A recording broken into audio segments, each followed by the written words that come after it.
It's me, Ody Mandrell. I also have a SoundCloud. I do pottery on the weekends.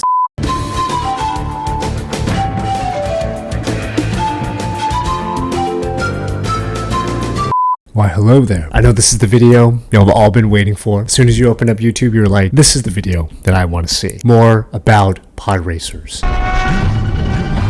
Who are the best racers? Which of the pod racers have the best aura? You've come to the right place. Welcome, my friends. Please, sit down, have a seat, grab some tea, relax a while.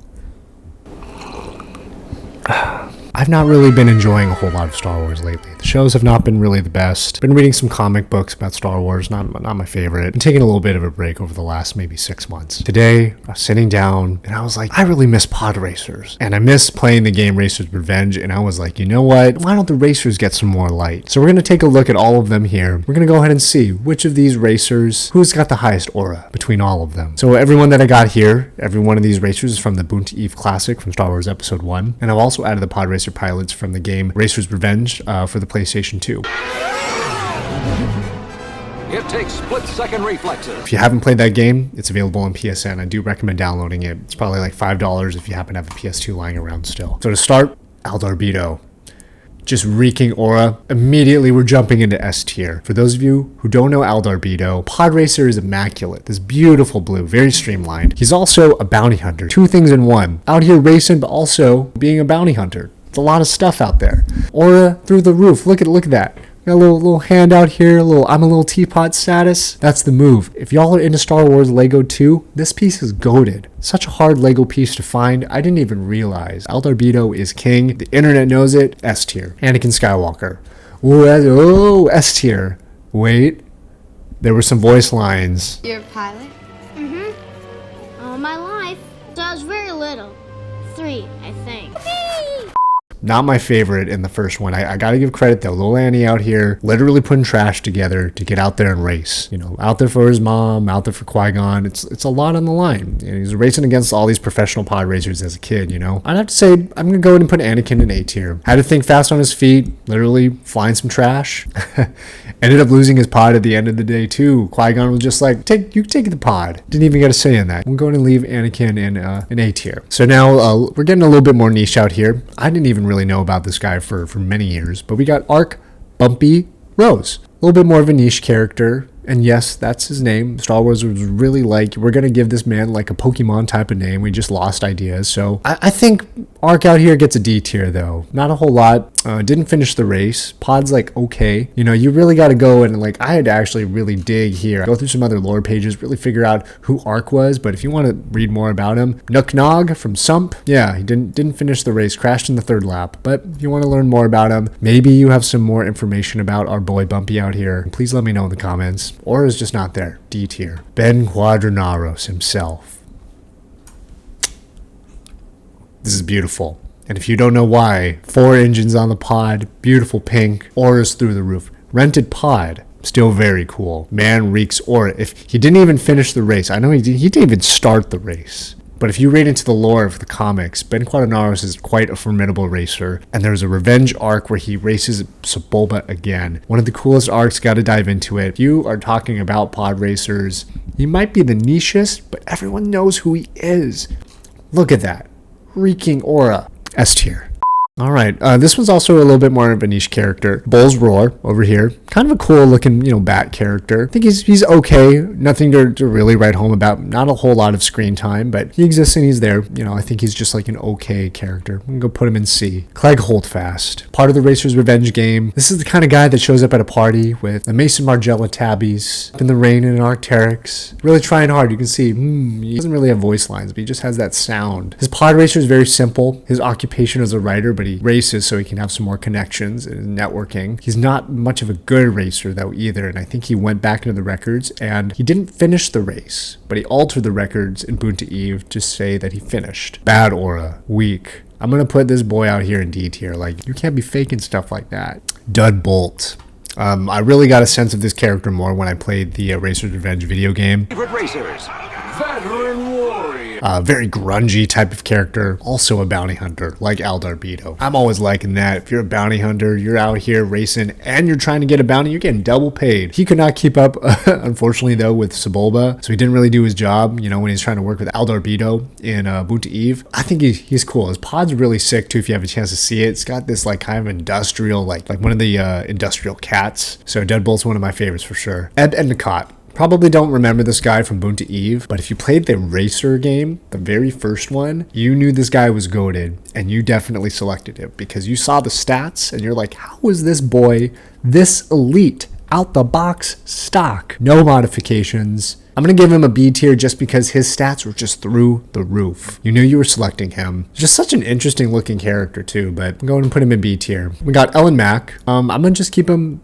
I'll be honest, C tier. I don't know a whole about our boy Elan over here. Yeah, he's a Phlegarian from Plu, finished in 5th. I'll give him some props. He finished the race. Not really anything that's super astounding or standing out to me too much, but if you have more information, let me know. Gasgano. One of the coolest characters. This is one of the first ones I remember when I first watched Star Wars Episode 1. Got the forearms, already coming into the game with an advantage. He's got this nice, like, this drip too. He's got the gloves, you know, he's got the hat, he's got the glasses. This is the kind of fit that I would see out of something from like someone in San Francisco is walking around like this. Gonna go get a coffee, be like, oh yeah, you know, I also have a SoundCloud. I do pottery on the weekends. Aura's there. Podracer's also really clean too. Beautiful green. He's also a gentleman, not looking to get KOs every time. He also finished the race second in Boonta Eve, right behind Anakin. Very talented. To the gentleman's game, I give him an A. Mars Guo. He's got the iconic scream that you hear.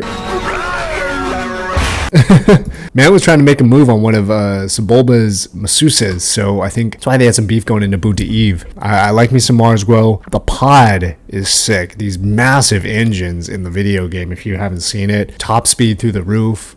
I do think we're going to give our boy Mars a B tier. Iconic sound. If you hear it, you're like, this is Star Wars pod racing. Mawhonic. I think like one of the first aliens that I used to think of when I would think Star Wars is Mawhonic, and that species. Just very iconic. Looks the part. I would say his pod is not my favorite, and I don't think Mawhonic as a character is the most exciting. I know he has a little bit of beef with Sebulba during the race. I'm going to go ahead and put him in C tier. I think he's okay. An iconic character. I think the aura is just kind of there. A little bit more niche. Got Neva Kee. Tried to take a shortcut during Boonta Eve. Disappeared. Went poof. We don't see Neva Kee. Didn't finish the race. And we later will see Neva Kee. Well, seemingly, Neva Kee had a bounty on them and was captured by Aura Singh, the bounty hunter. Lost aura points. Seemed like a cool character, but can't be going poof. Can't be getting caught like that. I'm going to put our boy Neva in D tier. Ody Mandrell. With the 3 pip droids. Always like the banter, you know. He's just like, I gotta hurry up, you know.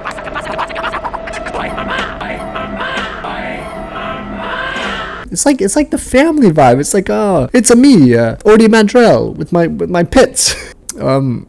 An okay pod, but you know what? This is just like the NPC. This is the normal fit. I'm just my 9 to 5 here. I'm just out here trying to do my thing. And I like that. I'm going to put him in B tier. Also kind of has this vibe when you're watching him come out during the Racer's Revenge game. He's just chill like that. He's out there trying to make some money. Money for his pits. I understand that. And we got Rats Tyerell, smallest racer on the field. Got that big D energy out here. Rats has one of the biggest pod racers, and I think it's to counteract for how he was feeling internally for the size. Was the only one who died on the racetrack, didn't finish. F tier. Yeah, when you're dying in the caves, like, you gotta finish, you know. Don't let the ego get in front of you. Let that be a lesson, y'all. Like, you got that short king energy. It's okay. You could still be big, but not at the cost of blowing up on the field. Rest in peace out here. Sebulba, we already know. Sebulba's got the aura. He sets the tone. He's the guy. Beautiful pod, orange, beautiful, best parts, pulled up from the bootstraps, man. I think he was like slave on Tatooine. He's like, you know what? I'm getting out here. I'm going to be the best racer. I got to give props to this guy out here. Making moves, taking on Anakin. Iconic character, really set the tone for the whole Star Wars universe and pod racing. Teemto Pagalies, one of the coolest pods. This is probably the one that I would drive if I could drive a pod racer. Beautiful long engines, nice teal accents, got a really cool cockpit that you kind of just are like locked in and you sit in. Don't condone this. Dude drives drunk, but the dude always finishes. Supernatural control and concentration. He didn't finish in Boonta Eve because he got shot down. Tusken Raiders, you can't really fault that. But this dude's a good racer out here. He's got the goggles and everything. I'm bringing this guy up to A tier. He rejected a princess and was like, nah, I'm good. And then they rejected him, tossed him out, became a racer. He's like, nah, I need some speed and I gotta get my mind right. Now, you'll see two versions of a similar looking character. They are different. One is Wan Sandage from Boonta Eve, episode 1. The other is Wan Sandage Jr. from the Racer's Revenge game that happens later, roughly a decade later. Wan Sandage, F tier. Legend has it this guy is one of the worst racers out the gate. Lame looking pod. He didn't finish, crashed. He died from his injuries. I think it was like 3 months later, so rest in peace. But dude's looking like he's from a Dr. Seuss and not in a good way. Shivel Braid Trad. So now we're going to get into the Racer's Revenge game. Go try it out. One character that wasn't in the movies, but from that game, he comes from a pretty cool, I think Sullen Solstice is his level and homeworld. A wasteland of volcanic rock and toxic gases. It's like a mining, lava-based world. Really cool. I'll put him in C tier. He's not really the most iconic character, but he kind of has that miner-esque look. His pod's okay. Doesn't really give me that miner sense. Kind of like bug-looking pod. His stats are okay, so I just put him in the middle. Wan Sandage Jr. I'll give him a little bit of props for putting him in D tier. His pod's okay. His stats were probably one of the worst in the Racer's Revenge video game. I think he was just really good for acceleration. But legend has it he was a better racer than his dad. So that's gotta give some props. Nair Dark. I gotta put this guy out here. B tier. The blue skin, he's got the fit, looking fresh. Pod Racer is also pretty sick too. This nice green, he's from one of the levels, I think, is Watchtower Run from the Racer's Revenge video game. Beautiful jungle terrain. The one reason I'm not putting him in A or S tier is because his voice lines are a little bit high pitched, a little bit annoying when you're playing the game. My Picasso! But the drip is there, you see it. Akko 9 bar, A tier. Akko 9 bar, you always hear about the it's a trap. Admiral Akbar and the Mon Calamari, the Quarren. He's from Mon Calamari. Beautiful pod, this nice purple and green and blue. And then he's also inside of this cool little water bubble and everything. He's out here racing out of his own habitat. One of my favorite racers from the video game, Zinagran Tojo. It's quite the mouthful. Really cool level that he's from. It's like this beautiful crystal night evening level. One of the hardest ones though from that game. And I like the art direction for his pod as well. It's kind of like this squid looking pod racer. I'm gonna go ahead and put him in B tier though. I think he's just okay. He's very cool looking character. Just not much to really, much to say. And vibes are okay though. Kraden Miso. I like this guy. Something about him. I see it, the way he moves in the games, the kind of slow movements and stuff. I think he's pretty sick. He's got a cool boxy looking pod. I'm gonna go ahead, I'll put him out in B tier. I think he belongs there. And then we got Scorch and Ali to finish off the lineup. The Stew's just bringing the hits. I'm not going to pass you up. I'm gonna mess you up. Kind of looking like a goat. Pod looks okay as well. I think his stats are alright. I'll go ahead and put him in C tier. I think he's just mid. Nothing too much to write home about, but I think he's alright. And that's my list, y'all. Loving that S tier out here. For those of you who also played the Racer's Revenge game, there's 5 other characters that you could play as, secret characters you can unlock. If you know who they are, drop them in the comments. If y'all have different opinions of where these racers have with their aura, let me know. If you made it this far, I appreciate if you subscribe to the channel or drop this video a like. It helps me out, helps the channel, helps people know that people like to see Star Wars stuff like this. Remember to stay down to be down. Peace.